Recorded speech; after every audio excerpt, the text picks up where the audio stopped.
Tampa Bay's wide receiver Mike Evans thinks their team is being underrated a bit, saying, quote, "We're miles ahead of what we were last year. The whole team, the whole offense. It's really exciting, and hopefully we can do something really special this year." So, Shannon, will the Bucs be even better than they were last year? No, I don't think they'll be light years ahead like everybody else is thinking, Skip. I think the thing is they won't struggle out of the box.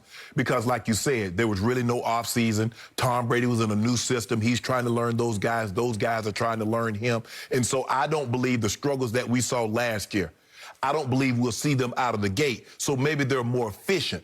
But this notion, Skip, if I'm looking at them from week 10 all the way through the playoffs, they averaged 33 points a game. That was #1 in the NFL.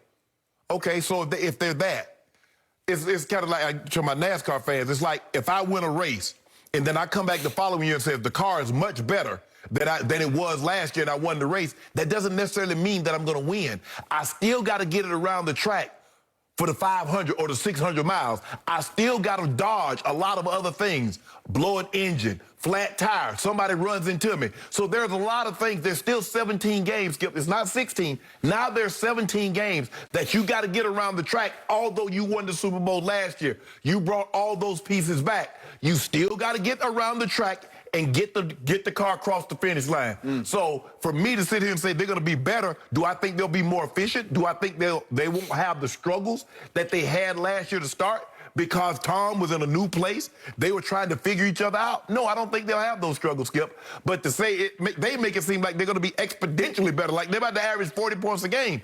And I don't see that. Do I think are they a better team? I think they're a team that understands each other better. I think they know what to expect. I think Byron Leftwich have a better understanding of how to call plays. He got that after the bye week, Skip. You remember, after the bye week is kind of when they took off. They kind of, look, Tom, this bombs over Baghdad. This ain't really us. What do you like? Tom says, this is what I really like to do. There are times and places where I can stretch the ball. Yep. But I don't think that needs to be weighed heavy in this offense. Yep. They let Tom do Tom. They started doing some motion, stayed in 11 personnel, and the next thing you know, voila. So that's my expectation, Skip. I expect them to come out the gate and not struggle like they did at New Orleans. See some of the hiccups where Tom, what is it, back-to-back week, throw pick sixes. I don't think we see that. So, should they be favored or not? Because Fox Bet still has your Chiefs favored over the Bucs to win it all. See, but I'm old school, Skip. I've always felt, especially if the quarterback comes in, they don't lose too many pieces, that the team that won the Super Bowl should be the favorite. I believe they should be the favorite because they brought everyone back. But this notion that it's hard, and let me tell you, having been on a team with the Ravens, the 2000 Ravens, that defense wasn't the same the next year as it was the previous year. And if you go back and look at history, the 02 Bucs, the 03 Bucs weren't the same. Although they had Sapp and they had some of the same pieces, they weren't the same. Only the 85 Bears, the 86 Bears actually were better than the 85, but they didn't win the Super Bowl. So they get lost in the shuffle. So it's going to be interesting to see. We keep talking about their offense. Let's see what their defense do. Let's see how this thing pans out. Okay. You're also old school in the way you look at how hard it is to repeat as a Super Bowl champ. I repeat it, so I know how hard it is. Okay. I hear everything you just said, and I very much agree with every point you just made, that history screams at you, this will not happen. I'm going to knock on wood before I even bring this up. Injuries are going to happen. COVID is going to happen. I've told you before, COVID will have a stronger impact on the NFL this year than it did last year. Maybe not in how sick players get, because most are vaccinated. Right. At least 93% of my Cowboys are vaccinated. That's the report. So if they get it, Zach Martin gets COVID, he won't get as sick as he might have without being vaccinated. Correct. So it's not long-term impact. Cam got sick last year, and I think it took a lot out of him. I do too. Okay? And we can look at Lamar last year. I think it took a lot out of Lamar. I do. Okay? So the point is, it's going to hit harder because they're not in their little bubble-type situations. Not that they were all in a literal bubble last year, but they had to operate under bubble sort of protocol within the confines of each franchise, right? Okay, so all that's going to conspire against the Bucs to repeat. But I believe they will be much better than last year, obviously much faster than they were great last year. And I do love their chances of winning every game this year, because different systems look at this differently, but one system I saw this morning has them playing the easiest schedule in the league this year. Some have my Cowboys as the easiest schedule, but some have the Bucs. Right. Because they didn't actually win the division last year. They were second to New Orleans, which means they don't have to play first-place teams on their schedule. So they got a little bit of break because they didn't win the division and then went on to win the Super Bowl. So don't underestimate how easy the schedule looks. Now, again, you can always say, right here, right now in the preseason, it always looks easy, right? Yep. And you say, well, wait until November, and you're starting to say, well, wait a second, that team was better than we thought. That team was better than we thought. And so the schedule suddenly turns rougher than you thought. But I got to tell you, when I look back at what they pulled off last year in a pandemic with no preseason games and a quarterback playing on a torn knee ligament, you second-guess that. You're a little skeptical about that, but I believe he played the whole year on a torn MCL and had to get it fixed after the year. It's fixed. We're going to talk later about no more knee sleeve for Tom, and he's saying I can move much more freely this year, maybe even mentally freely, because I'm whole. I'm healthy. I'm completely 100%. Furthermore, they did not add Antonio Brown until mid-season last year. And then what happened? Right on schedule as they got to New Orleans in the playoffs. It was a big win, but it was a big loss because AB tore cartilage in that game. And remember, he was not able, he didn't even dress at Green Bay. He did not dress, and he came back on one leg and tried to play in the Super Bowl and contributed here and there and caught a little touchdown pass on Honey Badger, as you remember. But the point was, AB went and got fixed.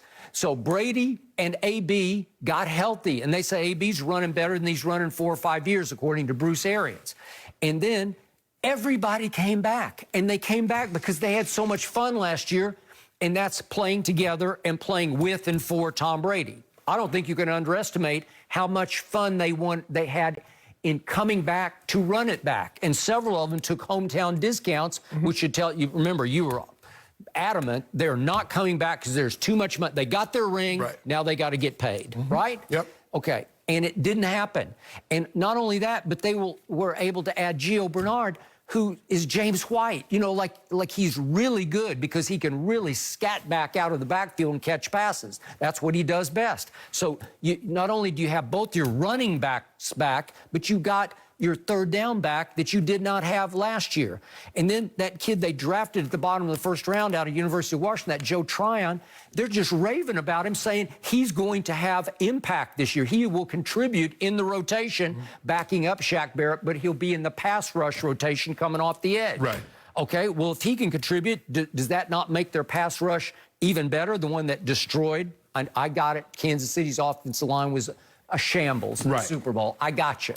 But still, what's not to love about all this? What's not to love about Brady being right in the middle of the MVP race and this team having a great shot at 17-0? Well, Skip, I mean, look, I don't think that's likely. I'm looking at the Indy. The Indy's going to be tough, especially their defense in Indy. So here are the tough games. It goes at Rams on September 26th. That's no walk in the park, no gimme, but I think they can win it. At Pats, it'll be a blood game, obviously, on Sunday night, October the 3rd, but it's a rookie quarterback who's half of Brady's age. Would that be right? Yeah, he's exactly. Is Mac 22 to 44? Yeah, he's 22. So it'd be half Brady's age. Might be 23.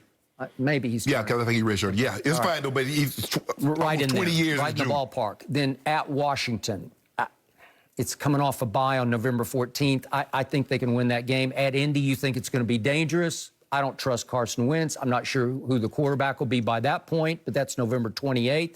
And then Buffalo has to play at Tampa Bay on December 12th, and it'll be a battle because Buffalo is a very good football team. The reason why I like Indy, Skip, is that their offensive line is very, very good. It is. And they can run the football. They will they will make an effort to run the football and not play action. Their defense, with Buckner and Darius Leonard in there, they're good. The defense is better than people give them credit. Okay?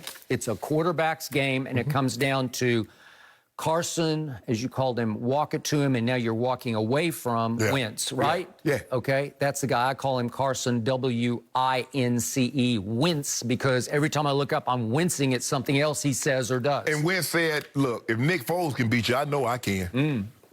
Well, you going to bet on him? You told me you're done with him. I ain't going to be betting on him, but I think there are a couple of games on the schedule that I can see them. I think I said they were going to be what? What did I say, 13-4? 14-3? I think that's what I said their record would be. You got knowing 17 you, 13-4. I think I said that. Yep. I think I said 13-4, 14-3. Okay. I think they have a great shot at 17-0 because Brady will be obsessed with it because it would be an achievement in his legacy. They didn't pull it off that year, obviously. Well, they pulled it off in the regular season, but then you'd have to go on and go 20. You'd have to get to 20. Well, you're 17-0. You'd have to be 20-0. Yeah, so that's what he would want, would be 20-0.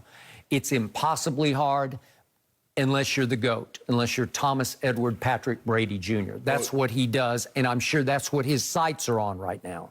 No, I think his sights are on winning, staying healthy, which is, like you said, the COVID situation, and the good thing, Zach Martin is vaccinated. But what's happens, Skip, if that thing hits your locker room, and there are a lot of unvaccinated players in there, there's some unvaccinated players. Okay, but Tampa's, according to Aaron's, they're 100. Yeah, them in Atlanta are the two teams. Because Tom says that he believes it's going to have a greater impact, and plus he's talking about how his parents got it, and so he's like, I'm gonna learn my lesson. I'm not finna muck around with this. You can see the teams that really think, say, you know what?